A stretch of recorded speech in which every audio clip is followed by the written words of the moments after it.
So I had a customer bring in a mower, and he wanted a new motor put on it. It had a Kohler on it. It blowed up. He wanted a Honda put on it. So he went to repowerspecialist.com, and they sent him a Honda engine. Sent him some parts and a bag of goodies here. And supposedly,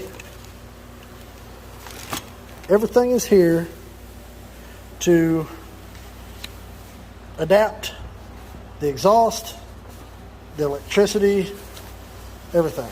And it's got very detailed instructions with colored pictures, which I greatly appreciate. So if you want, hang on and I'll make a video on this for you guys.